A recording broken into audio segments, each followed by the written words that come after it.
Ayan, magandang buhay po sa lahat. Magandang buhay po sa lahat. Dito tayo sa ating concrete post na anong haba nito, kuya? 7 4x4 by 7. Okay. So dito tayo, guys, ngayon mga idol sa ating concrete na ano. Ano ang ano mo dito, kuya? Kuya, ano yung templada mo dito? Ilang piraso ang ilalabas sa isang sako? Wala. Ano ba to? Ilang karatilya na mixan? Dalawang karatilya na mixan. Lang. Tapos ang ang simento, ano ang simento? Sako. Isang sakong simento. Yun lang, wala nang molasses ito. Wala molasses. Tapos yan lang ang nilalagay nila. Anong pangalan diyan, kuya? Ha? Anong pangalan yan? Ayan, ito guys yung ano nila, tapos yung ang dikit nila, yung ano dito, yung mating art dito, 1, 2, 3, 4, 5 ano. So sa isang sakong simento ay doon, 8 piraso ang labas nito, kuya, di ba? Tapos yung frame niya, pahiran nyo lang ng use oil para hindi sa titigas.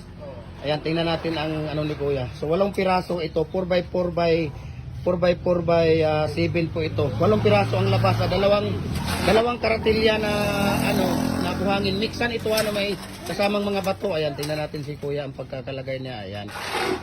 So ayan si kuya. So 8 piraso ito. Basta 8 piraso ang labas. Ang binta naman namin dito is 190 ang isang pick up price po yan. Ayan. Ayan sila nandun. So tingnan natin dito si kuya sa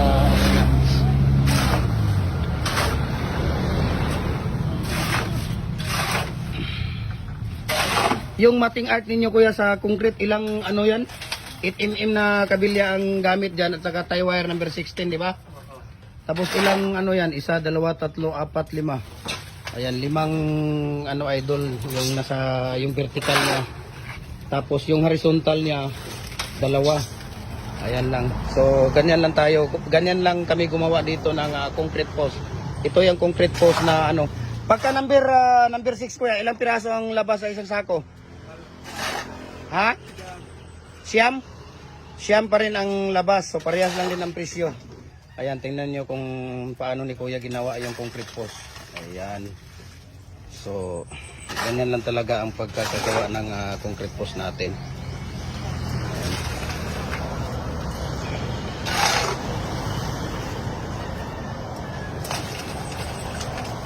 Ayun, nagkakarga sila doon.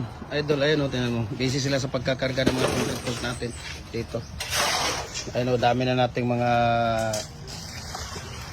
So, idol, ulitin ko po, idol, ha. Ang ano natin, idol, ang 4x4 by 7 feet natin, kailangan na 8 piraso na concrete post ang ilalabas niya. 8 piraso. Pagka 4x4 by 6 naman, siyam ang kailangan ilabas sa isang sako na simento. Kayo na bahala mag ano sa ano. Ang buhangin naman dito, ano siya ha, may mga bato ha, may mga bato na buhangin, yung mixan talaga. Hindi siya inaayag, hindi siya ini-screen. So may bato, kailangan may bato. Ayan, tingnan natin na lapitan natin si kuya yung ano niya na may bato. Ayan, nakita niyo yung mga bato. Ayan, bato-bato po 'yan. So yan po ang gamitin na ano, mixan talaga siya. Mixan na may bato. Tapos yung frame niya, kailangan nyo lang lagyan ng ano, tawag dito, aceite. Yung use oil para hindi sa titigas. Ayan. So ayan, idol, nandito tayo ngayon sa concrete post, idol, ha. Ayan. Tingnan natin kung ano ang ano nila dito sa yung mating nila. 2 ang naka-horizontal, naka-vertical. Tapos 5 piraso ang naka-vertical na 2 ang ano 8mm ang gamit nila dito na kabilya at saka number 16 na wire. Ayan, nakikita natin sila ni kuya. So ang ilalabas dito, idol, sa isang sako, pag 4x4 by 7, dapat ang ilalabas dito ay 8 piraso lang talaga ang ilalabas sa 4x4 by 7. Yung 4x4 by 6 naman, kailangan dito ang ilalabas is 9 piraso na concrete post, idol. Ayan, sa hindi pa nakapag-like, subscribe sa Facebook page ko, subscribe na po kayo sa Gym Hardware,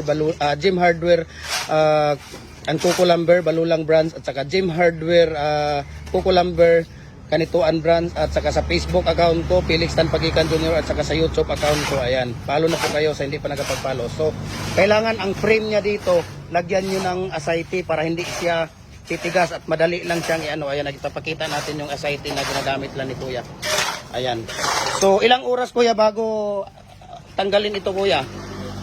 Ha? Ano? 30 minutes? 30 minutes pwede nang tanggalin yung frame. Ayun, pwede na tanggalin yung frame after 30 minutes, idol. So, ulitin ko ha, dalawang karatilya, kailangan 8 piraso na 4x4x7 ang haba niya ang pwede nating dito, ilabas. Ayan, so ito na si Kuya. Natin si Kuya yung nila. Ayan o. Yan yung mga finished product namin, idol. Ng mga block.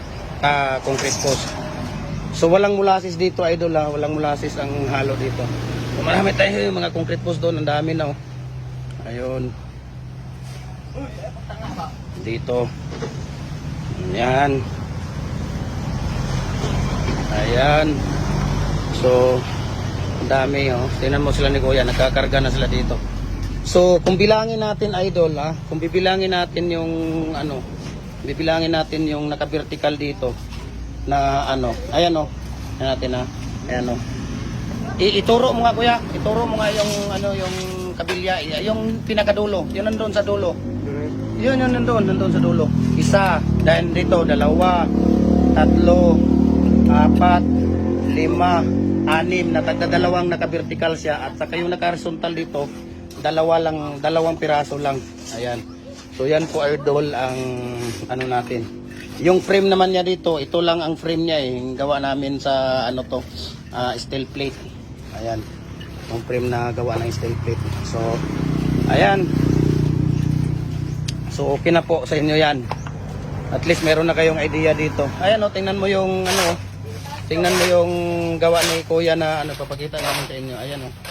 Yan yung may mga malalaking bato talaga. May mga uno midya na bato. Yan ang gagamitin sa concrete post. Ayan. Ito mga finished product na. Ayun na, magde-deliver na sila ni Kuya nandoon. Dito. Ayan Kuya, thank you so much Kuya. Thank you so much sa inyo. Balik na ako sa tindahan. Ayan, magde-deliver sila dito.